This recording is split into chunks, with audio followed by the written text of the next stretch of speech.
Hello guys, তোমাদের জন্য আজকে আমি বানাবো দুধের মতো ফর্সা হওয়ার একটি ফেসিয়াল। তো এখানে আমি কিছু পরিমাণ ছাগলের দুধ নিয়ে নিছি। তো এখানে আমি অ্যালোভেরা দিয়ে দিচ্ছি।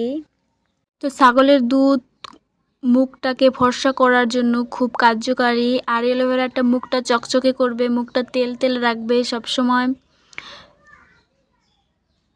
তো তো এটা ভালো করে মিক্সার করে নিচ্ছি। মিক্সার করা এখন এখানে কিছু পরিমাণ লেবুর রস দিয়ে দিব। লেবুর রস দিলে মুখের ময়লাটা কাটবে ভালো মতো।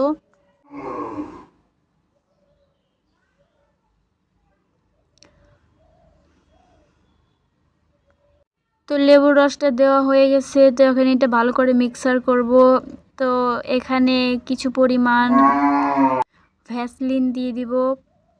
ভ্যাসলিন দিলে মুখটা নরম থাকবে। তো একটু ভ্যাসলিন দিয়ে এটা ভালো করে মিক্সার করে নিচ্ছি। তো এটা দেখতে পারতেছেন কতটা আঠালো আঠালো হয়েছে। এইটা ফর্সা হওয়ার জন্য খুব কার্যকারী। ছাগলের দুধ 100% কার্যকারী। তো আপনারা এইভাবে বানিয়ে বাসায় দিবেন, দেখবেন আপনাদের ত্বক অনেকটা ফর্সা হবে। তো ধন্যবাদ। আমার ভিডিও যদি আপনাদের ভালো লাগে অবশ্যই লাইক, কমেন্ট, শেয়ার করবেন। ধন্যবাদ।